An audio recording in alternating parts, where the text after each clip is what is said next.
Welcome back to the show, everybody. This is the upper tier. This is your deadline day special. Joining me, as always, my partner on the podcast, Harry the Dazzler himself. Redknapp, how are we? Harry Dazzler, how are we? I'm all good, pal. I feel a little bit underdressed for the occasion now, but it Don't was a worry, busy day at the office, so we're on the fly, as they call it. I'll prop up the team for us. Don't worry, pal, as I Good always man. do on this. I'm here Do you myself, know? Niall Jimmy White Hogan, Do not you the know what I snooker brought for player. the? Do you know what I brought for the occasion? Go on. Listen, it's transfer deadline day. What does everybody need on transfer deadline day? Just for all the fun and the antics. I brought the popcorn, Noel. I have it. Toffee popcorn, love it. Absolutely love it. Let's take some comments first, of course. But big news after just releasing there. Looks like the Enzo Fernandez deal is done. But Eno in the comments, what's the crack, Noel? How are you, Eno? Thanks for joining us tonight. He has us on the flat screen again tonight, Dazzler. We're on the big screen tonight again. Little did we know we'd make the big Did he screen. say the flat screen or the fat screen? Which one? Flat. Flat. Well, both. Ian's in the commentary, Ian Kelly. Here we go. Very excited about the Enzo deal. Absolutely serious work and a serious shift put in today by Bowley and Co. to get that deal over the line. I believe they had a financing company involved as well to get the deal over the line so they could still spread the payments. And the finance company handed over the money to Benfica, and then Bowley and those are able to still stage the payments in the way that they wanted. Very clever from that man again. Absolutely. Morris in the comments. Nice to see Jorginho making a move to the biggest club in London. He wants that Prem medal, doesn't he? This could get messy. Before we get into transfers, first of all, congratulations to Eddie Howe and Newcastle on reaching the Carabao Cup final, but not without its problems. One Bruno Guimaraes got a red card for a horrific tackle on one of the Southampton players, just above the ankle. Lucky he didn't break the lad's leg. Samuel Edozie it was. Yeah, lucky he didn't break his leg. So unfortunately, I presume Bruno, he's out of the final now as well, isn't he? That doesn't carry into the league, does it? Does that carry into the league? I don't think so. I think it means he misses the final, which is a real shame. God darn it. Yeah, with you boys on tomorrow night, and only with a massive capitulation and a collapse of Euro millions proportions would United not be in that final. So interesting. Ian back in the comments again, and then returning at the hand-me-down club. Morris, thoughts on Shelby the Forest step down? Yeah, we'll talk a little bit about that. There's no doubt about it. And Ian's back in the comments. You're heartbroken over Shelby Morris. Absolutely. But listen, where else do we begin?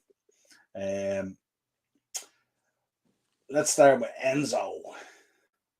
Matt Law confirming Chelsea have agreed a deal with Benfica to sign Enzo Fernandez for a British record fee. Give me your thoughts.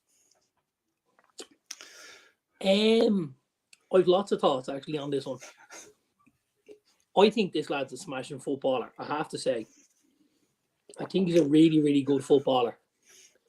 But I think Benfica have played an absolute blinder here. To get the type of money that they were looking for maybe in the summertime, to get it in January they played their cards very well, Benfica. They really did. This lad's a smashing footballer. He's obviously off the back of winning the World Cup and getting the trophy for the best underage player at the tournament and stuff like that. So he's a great footballer. It's a huge, huge, huge fee. Me personally, fees don't generally bother me because I kind of feel like if Fernandez is there for the next 5 to 6 years and you break that down, it's like 15, 16 million a season. It doesn't get you much in today's market. It's probably a championship player if we're being honest about it. But I just think it's 105 million it's wedge. It really is wedge. And for a guy who's only had a season at Benfica, let's not forget. Yeah. He's only had one season. Benfica signed him last year, and he is absolutely an Argentinian international. He's a smashing footballer, but I think Benfica are the real winners out of this deal, if I'm honest. Yeah, it's a massive one, isn't it? And I was looking there today now with this deal going through now, it brings Bowley's spending at Chelsea since he came in over 600 million. Isn't that just massive? Like, it's just, he's certainly come in and he's doing what he said he was going to do. He is, but there's a couple of things about this, right? So obviously, before Bowley came in, Newcastle changed hands. And we all thought Newcastle were going to back the truck up, yeah? And, well, some people thought that. And it's not what they've done. They've been very prudent in their business, Newcastle. And they're an extremely well-run club, is what you would call Newcastle right now. They make a lot of their signings are very good, clever signings. They're signings that, will help battle. Like the kid Harrison Ashby, who they bought from West Ham. This kid, they paid $3 million for this kid, $3.5 million. If he plays 10 to 15 games for Newcastle and has 6 or 8 good ones, he's 20 million all day long. And this is where Newcastle are going to be able to manipulate their books. Where we signed a guy for 3 million, 4 million, we sold him for 20. We can now invest so much money here and there. So Newcastle, an extremely well-run club, we got to say. I don't get the same vibes off Chelsea, and that's. Is it early days? Yes. Is it early days for the boys at Newcastle? Absolutely. 600 million is an awful lot of footballers to have a squad like Chelsea, which still, and I'm still going to say it, it's still not a very, very well balanced squad yet. Now, I think by the time we get to the summer, and obviously all the Chelsea lads come back from their loan days and stuff like that, Chelsea are going to have somewhere between 40 and 50 players. And when that happens, and Graham Potter has to break down his squad, and he says, okay, I need 2 right backs, I need 2 left backs, I need 2 keepers, 3 keepers, whatever I need. And he starts going through it, and we start seeing what he doesn't want, because at the minute we don't necessarily know what he doesn't want at Chelsea, because they've been accumulating players as opposed to actually, trading in players and buying and selling. Not much has gone out. Jorginho's left, but we knew he was going to leave in the summer anyway. Do you know what I mean? So I'd be interested to see how the business is done from the summer onwards, kind of thing. I can't see Chelsea being able to throw this kind of money at every window. It's just not plausible, from financial fair play, from the owner's point of view, where you can't just keep throwing money at it. And there's going to have to be some sort of a recycling period where we find out what Potter's squad is going to look like. Now, listen, we know there's going to be Christopher Nkunku. We know we're going to have Wesley Fofana, the boy Badiashile. We are going to have Enzo Fernandez. So these are all players that bring longevity to Chelsea, right? The boy Malo Gusto, Reece James. Hence the contracts. Hence the contracts. Absolutely. Yeah. Mudryk. So lots of good footballers. And I'll just be interested to see how it's all balanced off and how the squad looks. How it all gels together. When it's finished, And like, I still look at them and think they could do it 1 or 2. They still need a goalkeeper. Like, they absolutely need a goalkeeper. And that's going to cost them, what's a goalkeeper going to cost them? 50 to 60 million? They threw 70 at Kepa and he was fucking dog shit, Yeah, Ian, just to go back on that and correct me if I'm wrong, but I was reading tonight that apparently a middle company has come in to kind of do the deal with Benfica, and then the deal is going to flow through to this finance company or whatever it is from Chelsea to be able to spread the payment, if you like. But I think Benfica more or less get all their money, and then you're going to pay a fee to this company as a middle mediator or something like that. That's what I was reading, something to that effect anyway. Morris back in. Another Graham Potter signing, no doubt. Ian's also back in again. 600 again, not paid on the lump sum. Yeah, Ian, I'm coming from the point where I'm absolutely fucking jealous. We signed Cody Gapco and that's it. And we needed a bunch of players. So I'm coming from a jealous point of view. I know that the payments are all spread and stuff like that. It's not 600 million all in those 2 windows and stuff like that. But it's still an outlay over time anyway. Whether I spend 600 million over 2 windows or I purchase 600 million worth of players and spend 6 or 7 years paying for them, I've still spent that money. Yeah. That money is still left to build them. So Yeah, you know, I think what happened was the issue. I think of financial fair play came up again in conversation and stuff like that, and I think they've kind of circumvented that in the way they've done the contracts and the we business spoke and about stuff this like that. weeks ago, where Yeah, every player is going to cost them 10 to 15 million a year for the next 7 to 8 years, mm.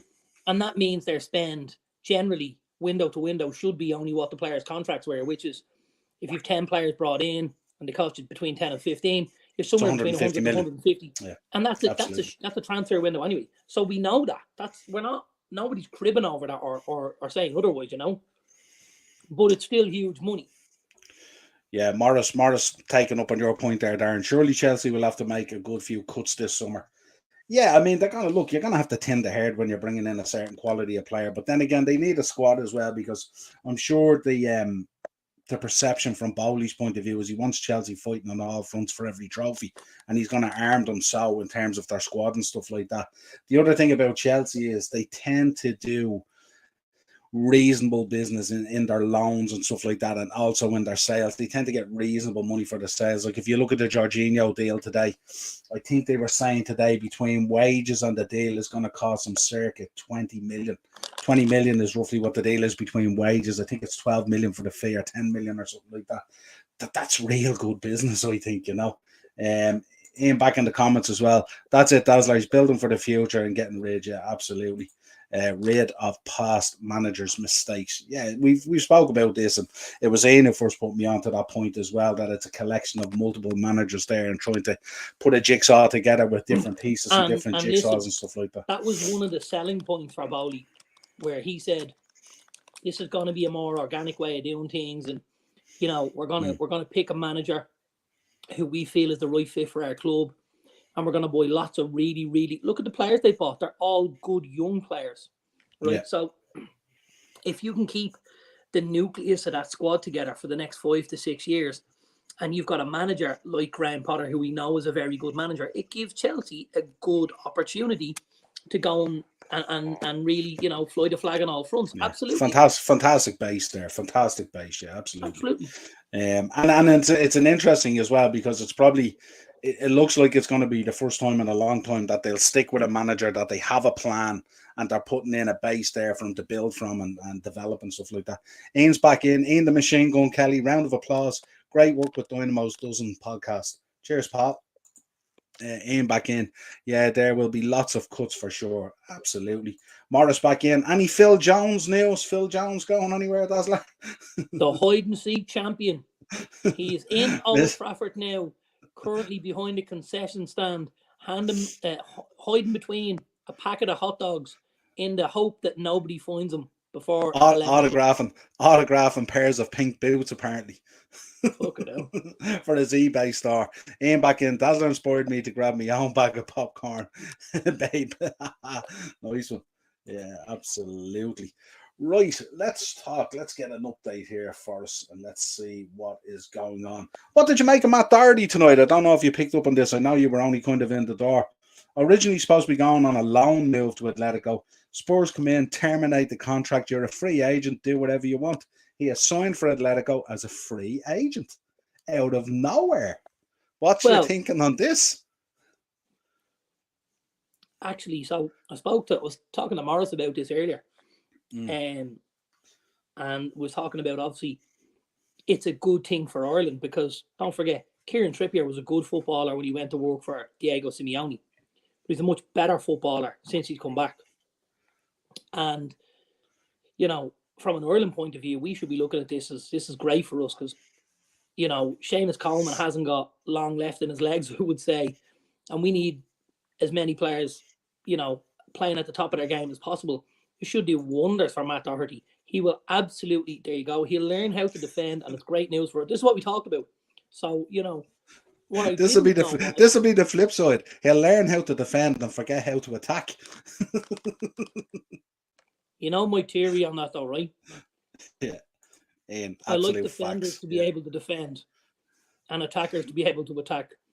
I didn't actually know the Spurs cancelled his contract, though. That's interesting news. It only happened, I think, literally in the last 30 minutes that Sky Sports reporting it there that it actually cancelled. They were about to announce that they had completed the loan move, and then Spurs came in and terminate the contract.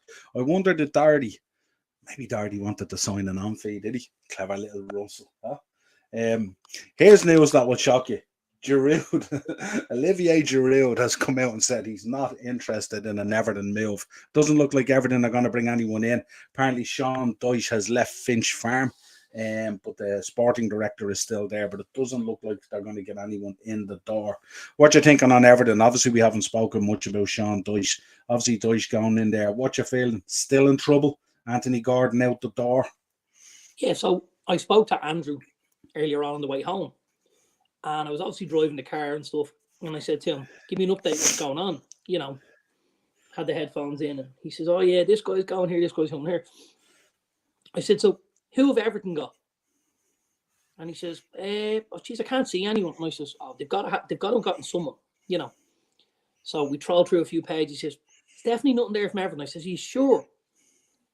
Came home, thought no more of it. Says, this is a 15-year-old being a 15-year-old, missing the thing that's in front of him, telling them whoever they got in, come home. And of course, you see, Sean Dyche is just leaving at this stage, Finch Farm.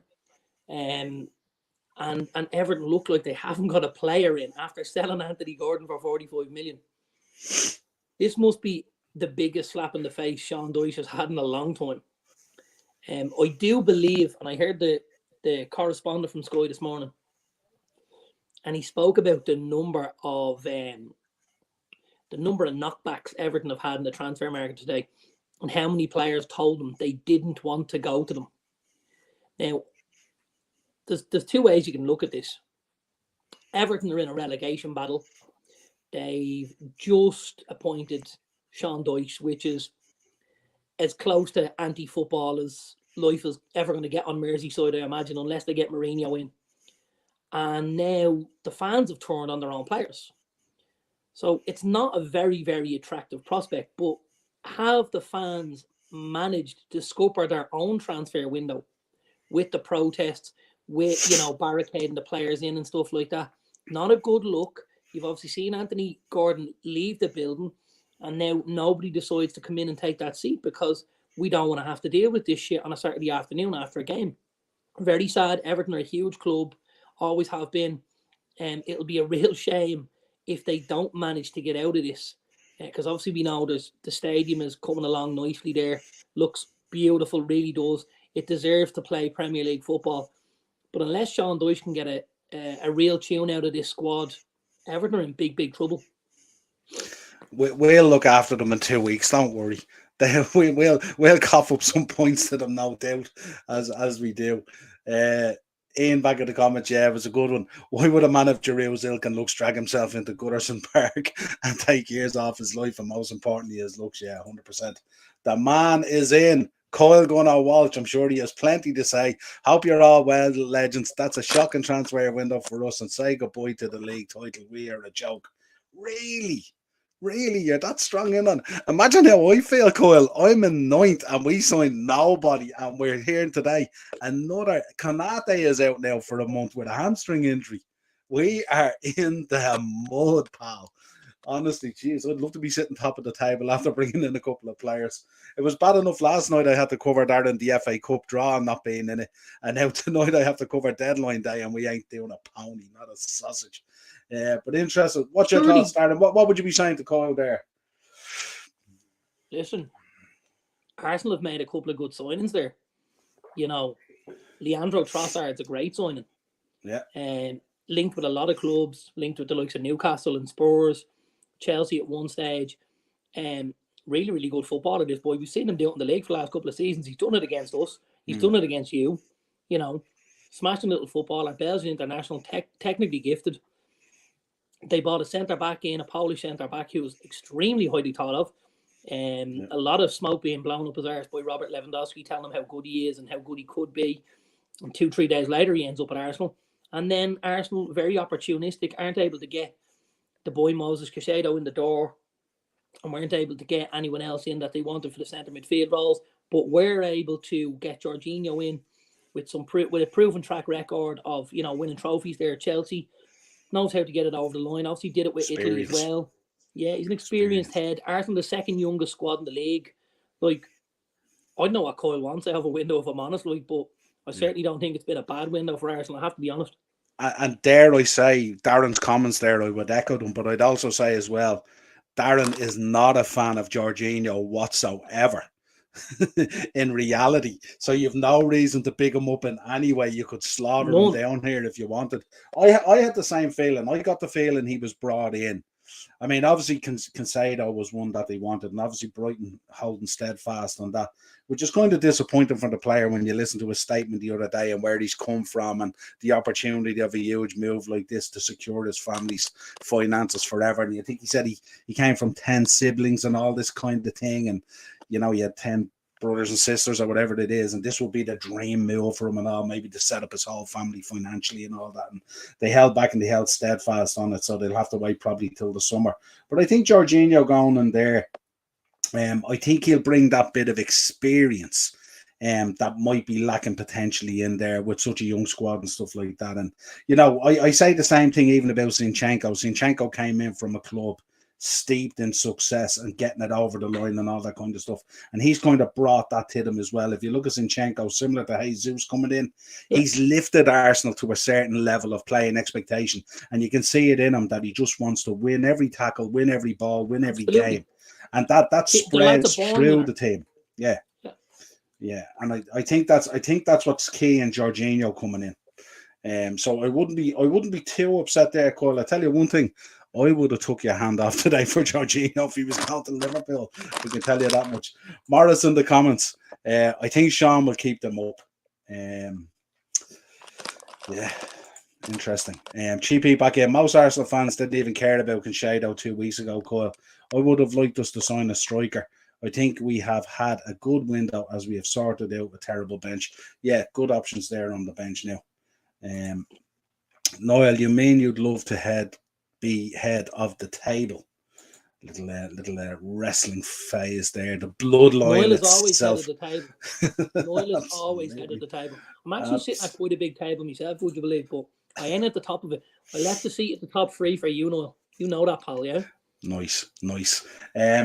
Keylor Navas on the verge of a move to Nottingham Forest. Nottingham Forest heavy in the transfer window again. I think they've already pulled in 3, and there could be potentially another 3 from what I heard. But Keylor Navas looks like he's close to Forest again. Jeez, Cooper getting back to the hilt, isn't he? The deal looked like it was on a couple of days ago, and then it fell apart a little bit. And there was thought that they were looking for the boy Sergio Rico, who's also a PSG player. And then they've gone back in for Navas, and it looks like the deal is getting done. So it's back up because obviously Wayne Hennessy is their number 2, and Dean Henderson's out now for the foreseeable future. I don't think Cooper wants to go in with Hennessy as number 1. He's probably seen him play, to be fair. And he's gone and got someone with a good bit of experience, international and European experience. Play for Real Madrid, play for PSG. He's not a messer, this lad. He's a good goalkeeper. We were linked heavily with him a couple of years ago. He was very, very good. He's got a great record from penalties, which is something also Dean Henderson has.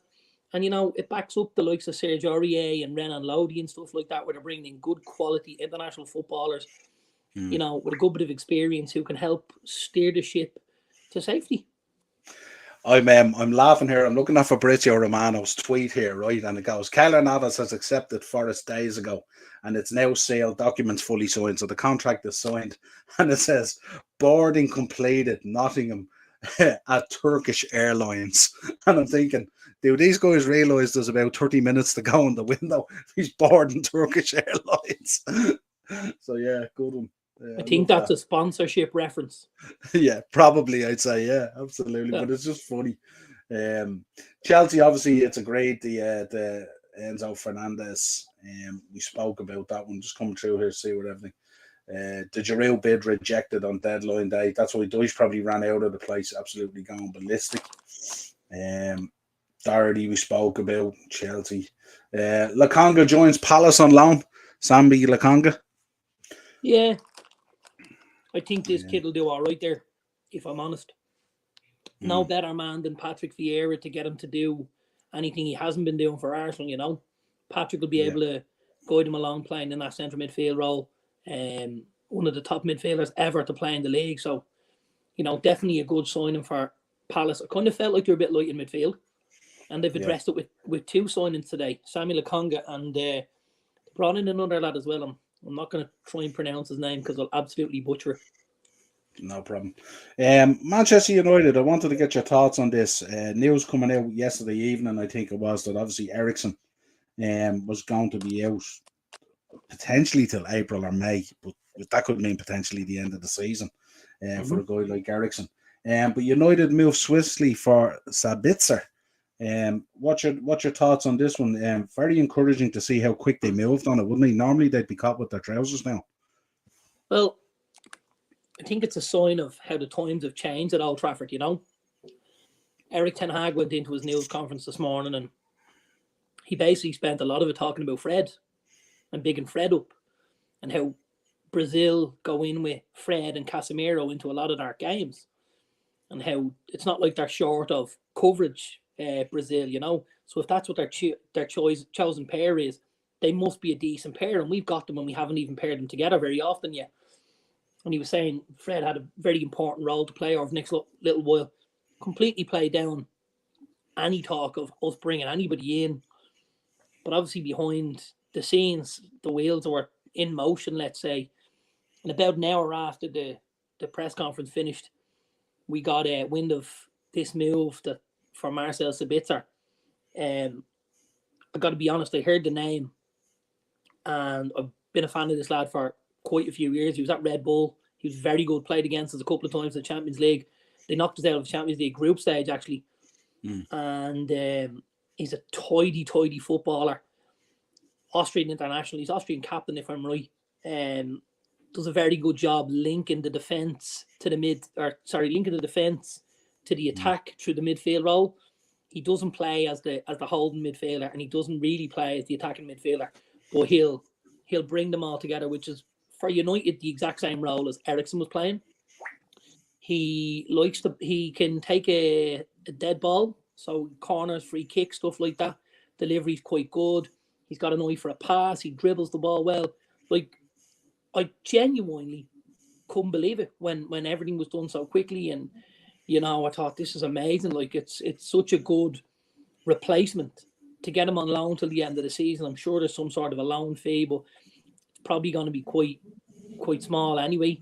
Bayern didn't want to send him anywhere in Germany, and they didn't want to send him to anyone in the Champions League either, apparently. So United then fell into that bracket and stuff like that, and it's a great deal to get done. He brings a lot of experience. He's 28, 29 years old, international player. It's just brilliant for us. It really, really is. And again, as you said, the speed at which they brought him in, and there wasn't a word of anything, and all of a sudden this deal was on, and you just went, wow, this is very un-Manchester United, because as you've seen, we've been toiling in the transfer market over the last number of years, but it was very encouraging today, and to get it over the line and then maybe have him involved for next weekend is great, I'd visions of you being in the Jeep like Harry Redknapp going along with Andrew and saying to Andrew, that's it, we're back in the title race, baby, we're back.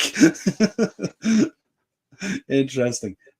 Morris wants your thoughts. We will come back to Bayern Munich in a minute because we have to talk about one João Cancelo.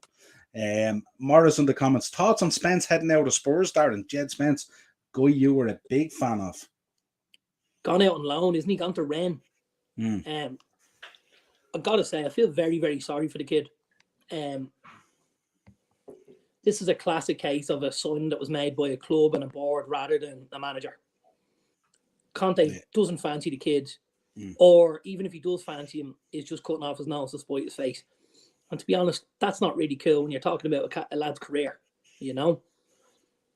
Spence will do a really, really good job at Rennes.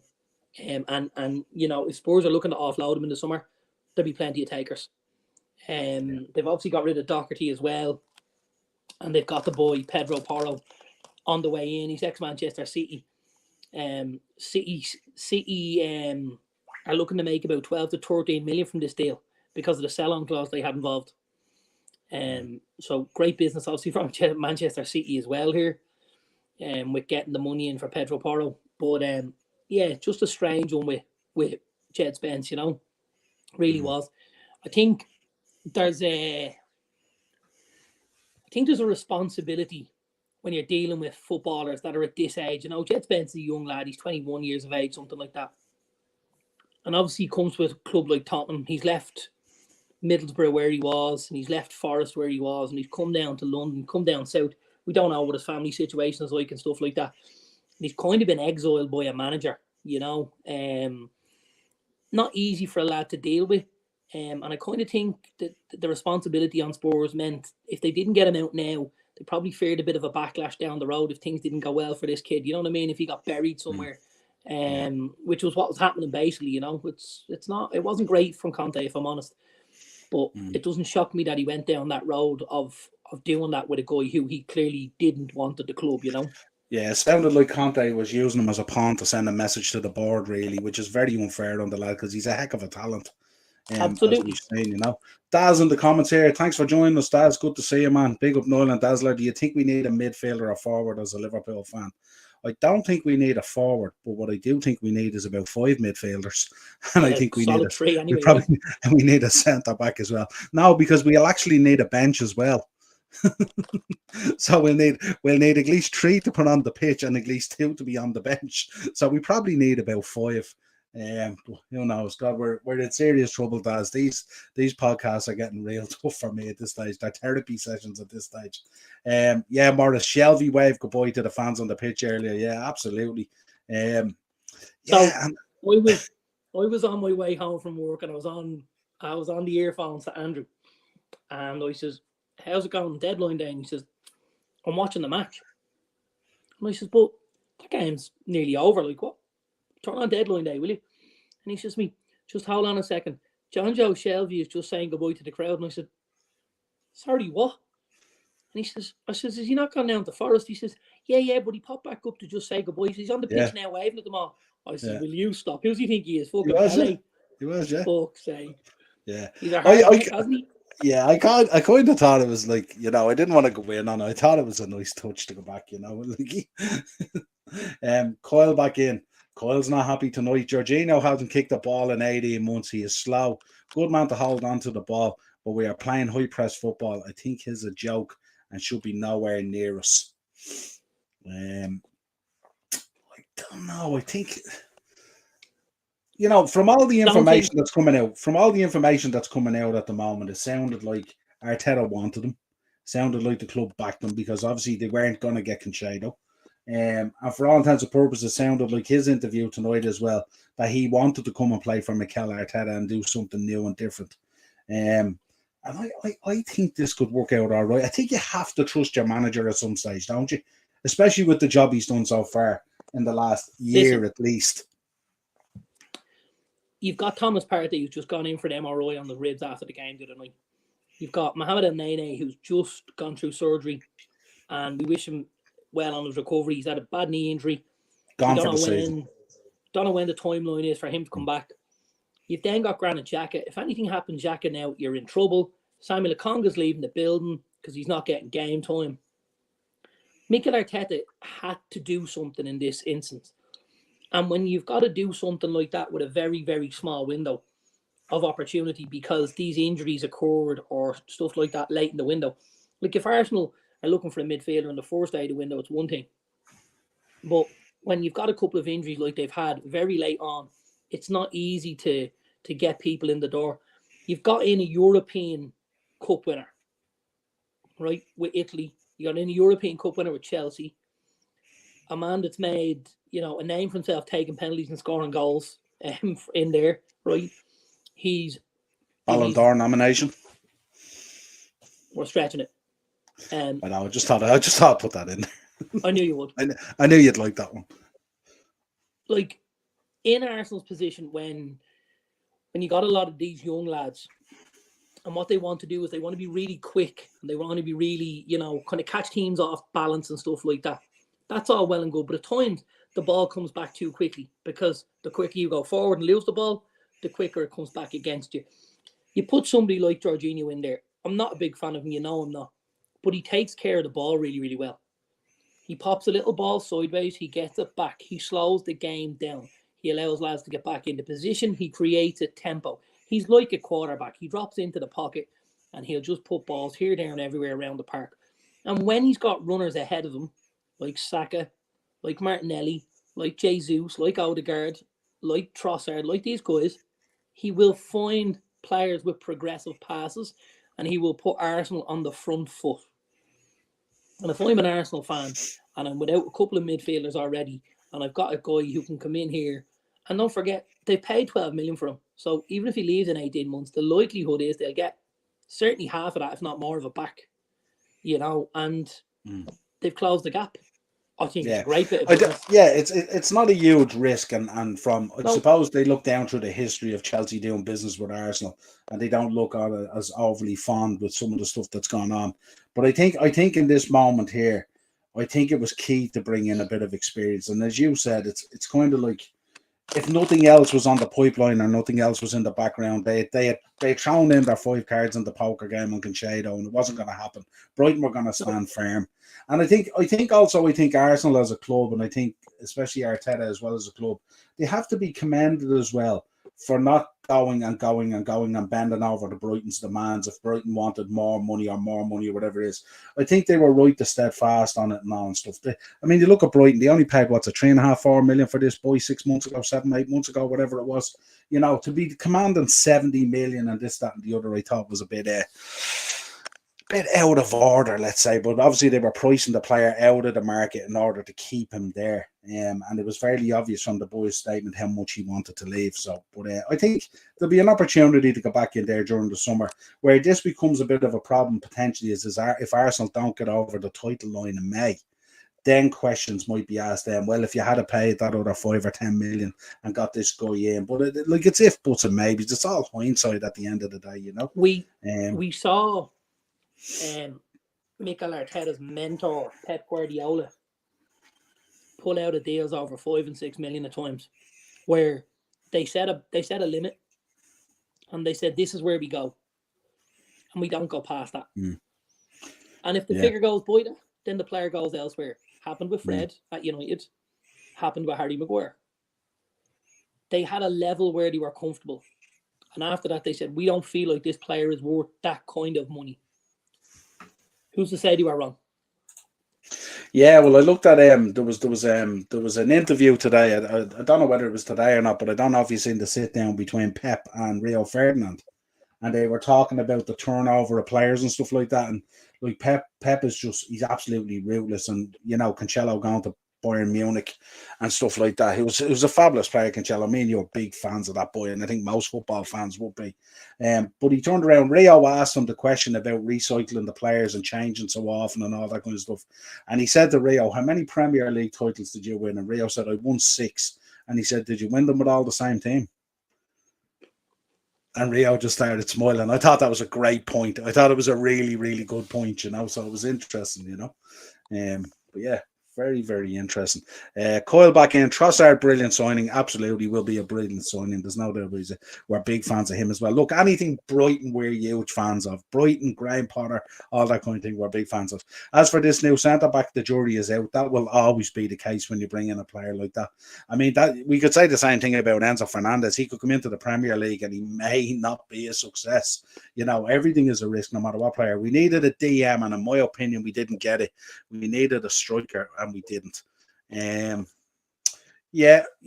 striker situation, I would accept that, but what I would say about that is it's not that easy to get in players in January, and especially strikers as well, and especially strikers of the level that you want, because a lot of them are probably still wrapped up in European football and stuff like that as well. Tell you what I want Coyle to do. I want Coyle to tell me name 3 strikers you think Arsenal could have legitimately signed in January. Name 3. Because I can't think of very many more than 3. And even at that, I think it's a stretch based on the fact, as you just said, strikers that Arsenal would be interested in are going to be of a certain ilk, right? They're going to be a certain kind of player, meaning generally their teams will be in either a title shake-up or European football. And that means one of 2 things. That means you either got to blow your load in January, and we see that with the Caicedo move, they didn't want to do that. They wanted to go to a level And if it went beyond that level, they were happy to sit back and say, we're not comfortable here, we'll hold off. Right? Which, for me, I think is the most responsible thing to do as a manager and as a board. I think it's a great decision. Right? Mm. And I think when you talk about strikers, the most difficult thing to do on a football pitch is score a goal. So they're a huge commodity. Right? And January is not the time for anyone to go out and look for goals. It's just not. It's never proved to be. Whatever about getting defenders in, midfielders and stuff like that, strikers have always been, tough to get in a January. And even when people have gotten them in, they haven't necessarily worked. Yeah, absolutely. Yeah, it's a good point. Yeah, I just, the thing about it as well that I think we have to be careful. We all get blown away by the transfer window, and look, I'm miserable about this at the moment. This is me as flatlined as it gets. But you can bring in players, and it can destabilize what you have going on as well. I mean, Arsenal have a real good thing going on there at the moment. There's a togetherness, there's a bond, there's a winning mentality, and all that kind of stuff. Well, sometimes if you bring in too many players, you can throw that off slightly. You know what I mean? Players start getting pissed off if they're dropped and various things like that. On that, I watched the Championship on BBC on Saturday night. And they spoke to Michael Carrick after the game at home against Watford. Middlesbrough won 2-0. And they said, Michael, do you expect to do much business between now and the end of the window? And Michael said, to be honest, it's very, very difficult to sign a player when I walk into the dressing room and see what I have in there. He says, and that's not necessarily the quality of player, but it's the quality of person and it's the quality of character. He said, and for me to bring someone in that changing room and to try and keep the ball rolling, because Middlesbrough have gone from wherever they were when Carrick came in to now they're third in the league. Right? They're just outside the automatic promotion.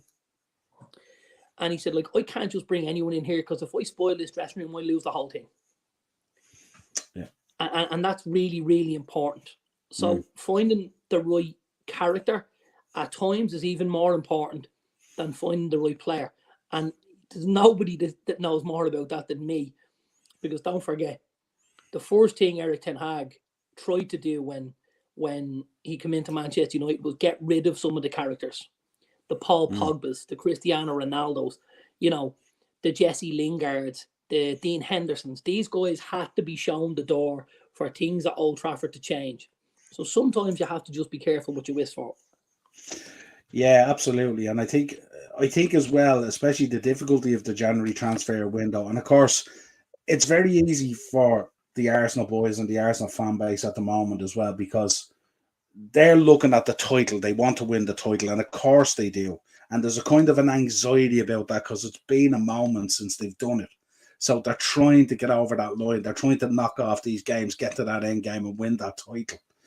But if you look at Mikel Arteta, although he has to focus on that as well, and that's primarily his focus as well, he has to prepare a side that potentially next season, no doubt, will be in the Champions League. And he has to think, even though you don't want to, I don't mean taking the title race for granted or anything like that, but I mean, he has to have a much broader vision than just the vision of lifting the title. And hopefully they can stay focused in that time to go on and lift the title. But I think that's a real important point as well. You can't just bring in a player where your mindset is, what do I need to get me to May? Because after May, then you have to deal with all this and you have to start again. And that's a real important point as well, Dazzler, you just reminded me of El Neni. They've offered him a 12-month contract. My God, he's a championship player at best. Yeah. You wouldn't get huge disagreement on that, would you? You got to remember, here's the thing about a guy like Mohamed El Neni. If I get rid of him, yeah, Kyle's saying they're offering him a 12-month deal. Let's say he's on 30 grand a week, right? For argument's sake, and he's costing you $1.5 million, $2 million a year on wages and bonuses. If they let his contract lapse and he walks away for free, first of all, they lose out the transfer fee. Yeah. Second of all, they still need a player to come in and take his place in the squad. It's going to cost you a lot more than that. They got to outlay, the price plus his wages. There's no guarantee he'll settle. Yeah. And with the likes of an El Neni, he's a guarantee. if he plays for Arsenal tomorrow, he's a 6, 7 out of 10 every time because he's very limited as what he does. You know, he's in the engine room. He's not creating chances. He's not scoring goals. But his work rate is phenomenal. It always has been. Yeah. And for that kind of a player, like, you know, you got to look at it. If you had 3 other midfielders, 2 other midfielders at Arsenal, that would mean, you know, maybe Partey and Xhaka didn't get a spot week to week, and someone has to get the bench. And then again, you've got this issue of players being unhappy and causing hassle around the change room. Whereas El Nene will sit in the bench, take his 30 grand a week, take his minutes in the Carabao. He'll take 15 minutes on a Saturday afternoon against Villa. He'll do this, he'll do that, and he'll add to the whole pot. And they're the kind of players at times that'll get you to a championship, not just the guys who'll go out and score you 30 goals. Yeah, good point. Ian back in the comments, recycle all the crap managers basically. Morris, Giroud, Tony, and Ings. That he's giving you 3 strikers there straight away. Ings probably would have been. What you thinking on Ings if Ings had went to Arsenal? He's not a bad option. But again, has Mikel Arteta not set his sights higher than Danny Ings? I would have thought so. Ivan Toney, yes. Ivan Toney would be. But there's no way you're getting Ivan Toney in January. Let's not forget that now. Unless you're dropping the absolute crown jewels into Brentford's lap. And remember, Brentford are on a tear at the moment. They're having a good season. You know what I mean? And he's a big part of it. You take Tony on with all the issues that are going on off the pitch at the minute. Yeah. Plus, interesting. Giroud was past it, so let's not forget that as well. Yeah, I think you might get the nostalgia bump for a couple of weeks, but after that would dry up pretty quick. Remember they brought Henry back, and he was absolute dog shit. There you go. CG with the comment there. Franny Jeffers. How could we forget Franny Jeffers? Fox in the box. Yeah, Coyle back in again. Ings would score goals for Arsenal. He'd be better than Walcott. I'm better than Walcott. But don't forget Walcott can't get a game for Southampton at the minute. So, yeah, you know. and I'd also say at this stage, if you look at the development and the way Mikel Arteta's going, Walcott is certainly not the level that you're judging anything coming in by. That's like you'll be back in the hunt for the title next season. Could be back in. They're not out of the hunt for the title this season. Yeah, anything. Sure, hope so, Kyle. You can be guaranteed we won't. That's for sure. We could be in the Dolphins now for a few years. CG back in again. Chelsea having a January transfer window like a FIFA career mode. Absolutely. Yeah.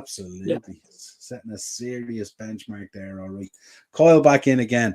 King came home and scored a header against you guys in Emirates, Dazzler. And Warren's in the chat. Warren has been bigging you up, Dazzler, on a couple of podcasts I've been watching over the last week or two. He is a big fan of you. Always mentions you on the Saturday show that he does and stuff like that and all. Big fan. Much, How Warren. Are you, Warren? Thanks for joining us. Much appreciated. Yeah, absolutely. Warren was covering the FA Cup draw last night as well. We were both covering it for our sins, you know what I mean?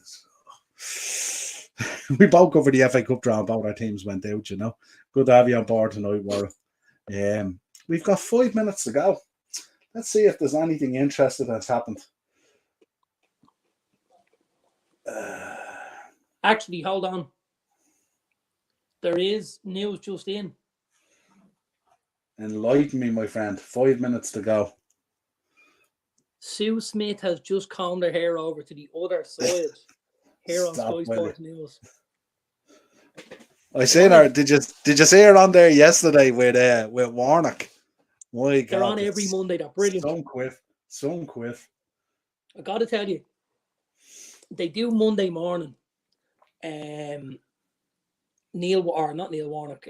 Warnock and Sue Smith do a Monday morning after the Premier League games, and they're very, very, very good. As female pundits go, and you know I am not a fan. As female pundits go, Sue Smith's a very good pundit, and she's very, very likable. She's certainly up there with my favourite female pundits, and I'm gonna put that out there. I love the little smile, Dazzler.